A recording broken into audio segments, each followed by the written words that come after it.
Happy pre-release weekend, everyone. Let's talk my top 10 cards from Bloomburrow.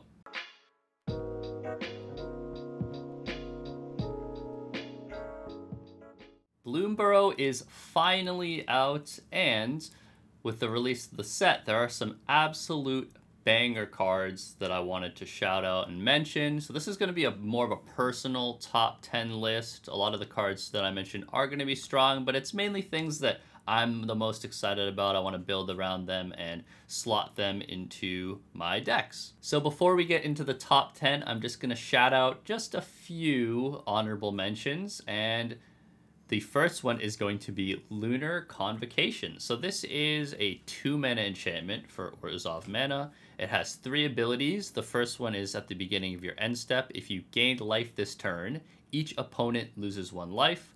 The second ability is at the beginning of your end step. If you gained and lost life this turn, you create a 1/1 black bat creature token with flying. And the last one is 1 in a black, plus pay 2 life, and then you draw a card. So this is a jam-packed enchantment for only 2 mana. Yes, it is in Orzhov colors, but this is exactly what Orzhov Aristocrats strategies want to do. This feels a lot like Bitter Blossom, except there are a few extra hoops you have to jump through, though I don't think those hoops are very difficult, really. And it also counts as a pretty expensive card draw engine, though this card pairs up pretty disgustingly well with cards like Sheoldred the Apocalypse, where you're going to be gaining the life from her ability when you're drawing cards, and you're also going to be losing life if you use the third ability. So like the third ability reads 1 in a black, pay 0 life, and you draw a card, and then you make a 1/1 at the end with flying. So I think this is going to be a really solid card, especially for the Aristocrats decks, and I'm looking forward to trying to slot it in and use it in some of my stuff. The second honorable mention is going to be a green card for the common good. Now, I don't really play that much green, honestly, but I thought this card was pretty interesting, especially for token strategies. Now, it is X, X, and a green for a sorcery where you make X tokens that are copies of target token you control. Then tokens you control gain indestructible until your next turn, and then you gain 1 life for each token you control. So this card has, I think, a pretty expensive floor, but the ceiling of it could be pretty high. What I found interesting is it doesn't specifically mention creature tokens. It's just any type of token. So I'm going to be testing this out in my Narcy deck to use with Yenna's ability, where she makes a token copy, and then I can make a bunch of token copies with for the common good, copying sagas and things like that. I'm not sure exactly how good it's going to be, but I thought it would be worth a mention because I'm going to be testing it out in one of my decks. Up next, we have Dawn's Truce. Now, this is 1 and a white for an instant with gift a card, and it reads, you and permanents you control gain hexproof until end of turn. If the gift was promised, permanents you control also gain indestructible until end of turn. And if you don't know what gifting is, it's a new mechanic for Bloomburrow that I find quite interesting. Gift a card reads, you may promise an opponent a gift as you cast this spell. If you do, they draw a card before its other effects. So at baseline, it gives both you and permanents you control hexproof, and if you allow a opponent to draw an extra card, you get a bonus effect, which in this case is permanents gaining indestructible. So I think this card, I mean, it's not super exciting. It's very similar to Unbreakable Formation, Flawless Maneuver, Surge of Salvation, all that stuff. But it's just another way in white to protect your board state. I do find it interesting that it says you and permanents you control, not necessarily creatures specifically or anything like that. So it's a little bit more versatile than maybe something like Surge is. I do think the card is going to be pretty decent. The rate is okay, and gifting, I don't think it's that big of a drawback, at least in this instance. But yeah, just another decent card that I would probably be slotting in 1 or 2 of my decks. Moving right along, we have the next card, Coiling Rebirth. This is 3 and 2 black for a sorcery. It also has gift a card, but return target creature card from your graveyard to the battlefield, then if the gift was promised. and that creature isn't legendary, you create a token that's a copy of it, except it's a 1/1. Now, I love reanimation strategies. I think this card is sweet.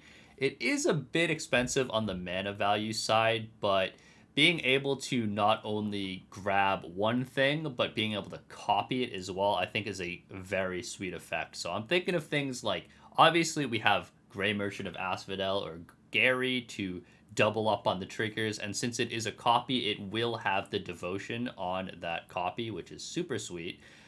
You can also get cards like Hoarding Broodlord to be able to tutor twice, and a lot of these cards, they don't need to have high power and toughness. You really just care about the ETB effect. And for 5 mana, getting 16 mana worth of cards, you know, if you count Hoarding Broodlord as an example, or 10 mana for Gary, 2 copies of Gary, I think that is a really solid rate. Most of the time, you're only going to care about your graveyard anyways, especially if you're in reanimation strategies. So I think this card is sweet. I'm definitely going to try it out as much as I can. And yeah, another awesome honorable mention. The last honorable mention here is going to be a card I have strong mixed feelings about, and it is Helga Skitterseer. Now, I'm super excited for this creature. When I saw her, I thought she looked amazing, and I've built her already. I've played a few games with her, and she seems very strong. But let's just get into her abilities. So she costs Bant mana, so green, white, and blue. She is a 1/3 legendary frog druid with 2 abilities. The first ability is whenever you cast a creature spell with mana value 4 or greater, you draw a card, gain a life, and you put a 1/1 counter on her. Now, you can tap her and add X mana of any one color, where X is her power, and you can only use that mana to cast creature spells with X in their mana cost or mana value 4 or greater creatures. So there is some restriction to this, but I do feel like the play pattern is pretty similar to Chulane Teller of Tales, and that is for sure a old boogeyman commander. I've played a few games with her. She is very, very strong, and I do have a budget restriction. I originally had a Troyan Gutsy Explorer deck, and that was like a $60 deck, and I retooled it to be a Helga deck, adding in a few white cards, and it has put in a lot of work. The amount of value that Helga accumulates over the course of the game is pretty insane. You just have a ton of large, stompy creatures backed up by counter magic and a lot of the removal from white and utility from white as well, and it's pretty disgusting, I gotta say. She's been very fun to play. I am curious to see like a much higher power version of her fleshed out by somebody else. It's just so much value in one card that it can probably feel a little overwhelming to play, though I definitely love her design quite a bit, and I'm going to be playing her a lot more frequently. Now let's get into the top 10. I've organized this by card rarity, so I have 1 common, 2 uncommons, 4 rares, and 3 mythics in this top 10.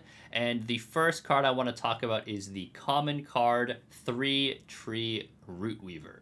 Now, this is 1 in a green for a dork that taps for 1 mana of any color, and it's also a 1/3. So I think this card is going to be pretty amazing in limited formats for splashing colors for the signpost, like rares and things like that. But I think in general, this card just seems pretty decent. I know the going rate for a lot of dorks is going to be 1 mana, but it is a rainbow dork, and it has a pretty big booty, so it's not going to get sniped by cards like Orcish Bowmasters. I think this is like, it's a very safe choice, but I do think that this fills with the veggies portion of your commander deck, and I think this is definitely a super solid card, especially for a common. The first of the uncommon cards is going to be Dewdrop Cure. This is 2 and a white for a sorcery with gift a card, and return up to 2 target creature cards, each with mana value 2 or less from your graveyard to the battlefield. And if you have gifted a card, instead return up to 3 target creatures, each with mana value 2 or less from your graveyard to the battlefield. So I do think 3 mana is generally a little bit more expensive, but I think this card being able to grab up to 3 creatures is absolutely insane. So this card pairs extremely well with cards like Buried Alive, where Buried Alive just puts 3 creatures into your graveyard, and then you can immediately bring them out with Dewdrop Cure. And there are some amazing creatures that are mana value 2 or less. So you have cards like Dockside Extortionist, of course, Orcish Bowmaster, Esper Sentinel. You can get a Grand Abolisher as well. I think this card can help set up an extremely powerful board state, especially when paired with Entomb effects or Buried Alive effects. It works really well in decks that can run Lurrus, especially as the companion, and also just general black-white aristocrat strategies that carry a lot of very cheap utility creatures, things like Viscera Seer, Blood Artist, and so on. Moving along, we have a card I'm super excited about. This is Stormcatch Mentor. It is a signpost uncommon for the limited Otter Spellslinger deck, and it costs Izzet, and you get a 1/1 Otter Wizard. It has haste, prowess, and it makes your instant and sorcery spells you cast cost 1 generic mana less to cast. The haste is really good to get it out early and just start swinging. Prowess is one of my favorite mechanics ever, and this card is slotting right into my budget Lila Undefeated Slickshot deck. And yeah, it's going to make the curve a lot easier. It's going to be easier to cast the many combat tricks that are in the deck. And it also is a wizard, which does help quite a bit for cards like Flame of Venor, so I can use 2 of the modes for that spell. So very simple card. I don't need to talk about it too much, but I'm very excited about this card. This card is sick. Next up, we're going to go to the rare slot, and I think this is actually one of the strongest cards in my top 10, if not the strongest. And this card is Pollywog Prodigy. It is from one of the commander decks, and it's 1 in a blue for a 1/3 frog wizard. This card has Evolve, and whenever an opponent casts a non-creature spell with mana value less than its power, you draw a card. Now, if you don't know what Evolve is, it's whenever a creature you control enters, if that creature has greater power or toughness than this creature, you put a +1/+1 counter on this creature. It starts with a 1/3 stat line. I feel like with Bloomburrow, they really like the 1/3 stat line. A lot of the cards that I'm noticing has this stat line, at least ones that I like. So that's pretty interesting. But yeah, this card is just an absolute house. I mean, it is a creature spell, so it's a lot harder to counter. A lot of the counter spells that people are running tend to be non-creature targeted counter spells. So this would get around that. And I think this card is going to be stronger the higher power you go. It definitely acts as sort of like a Rhystic Study or a Mystic Remora, just stapled onto a 1/3 body. Obviously, it's not going to be nearly as good as Rhystic Study, but the fact that you'll have an effect very similar to it on a creature, nonetheless, is going to just be even more added card draw for blue decks. So I think this card is definitely going to be very, very powerful, and it's one to look out for sure. I'm not sure if I'm going to run it in any of my decks, really, because a lot of the cards that care about heavy card draw aren't super creature focused, at least in the casual decks that I run. Super strong card nonetheless, and yeah, definitely one of the better ones in the set. Next up is going to be Mockingbird, which is X and a blue for a 1/1 bird bard flyer, which is super fun to say. But you may have Mockingbird enter as a copy of any creature on the battlefield with mana value less than or equal to the amount of mana spent to cast it. Except it's also a bird in addition to its other types and has flying. So I think the biggest misread for this card is that it has to be the X that is spent to cast it, but it's just total mana value. But regardless, I do think this card is going to be very inconsistent for the most part, but I think it's going to be very fun, especially if you run a lot of copies in your deck. Though in really high power, I feel like it's going to get edged out a bit by obviously like Flesh Duplicate, Fimage, and the Phyrexian Metamorph. Mainly for Phyrexian Metamorph, it does cost a few more, but you can copy things like the One Ring, which, I mean, the One Ring is just one of the best cards in the format, honestly. Though Mockingbird does seem like a pretty solid card overall, copying really large creatures is going to feel very terrible, though being able to copy very small, really strong value pieces like Esper or Dockside are going to be pretty helpful. And I do think the card is going to be inconsistent, as I mentioned before, but I think it's going to be a cute card, and we'll definitely see some play in some of the copy-specific decks as well. Moving along, we have Cruel Claw's Heist, which is 2 black mana for a sorcery with gift a card, and target opponent reveals their hand. You choose a non-land card from it and exile it.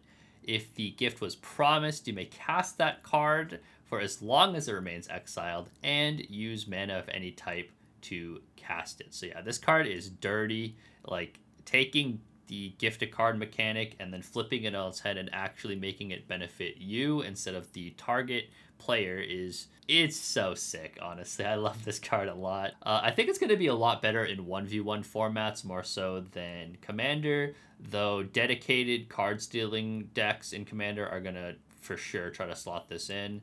For those of you who don't know, gifting a card, when you do that, they draw before the other effects happen, so you're essentially fueling your own Cruel Claw's Heist. And yeah, that's just super cool to me, taking one of the mechanics that would normally benefit the opponent and then doubling down on the pain is so funny to me.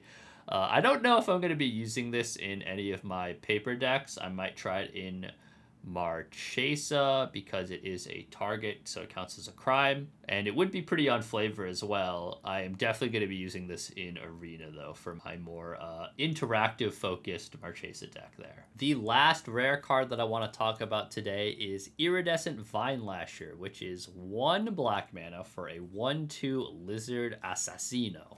And it has Offspring too. Now, we haven't talked about Offspring yet, but you may pay an additional mana, in this case 2, as you cast this spell. And if you do, when this creature enters, you create a 1/1 token copy of it. So if I play Iridescent Vinelasher for 1 plus the 2 Offspring, it'll be 3 mana for 2 bodies with the Landfall ability, where whenever a land you control enters, this creature does 1 damage to target opponent. Now, if you know anything about me, you know I absolutely despise landfall decks, but I think, and that's what makes it funny why I like this card so much, but yeah, if you pay 3 mana, you're getting 2 landfall triggers per land you play because of the token copy. At worst, this is 1 mana for a 1/2 with landfall, and I'm going to be putting this deck in my Marchesa Dealer of Death Crime deck.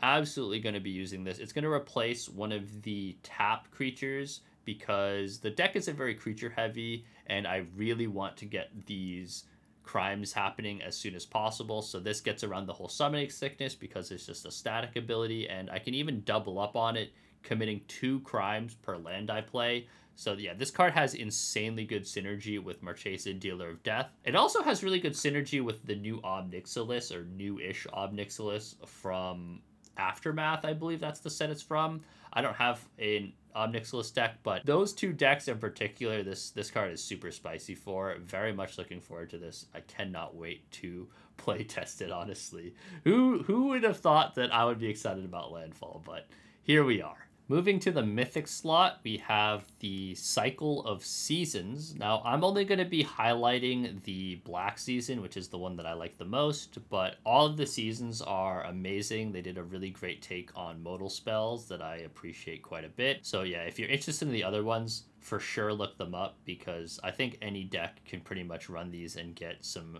good benefit, at least in the context of casual Commander.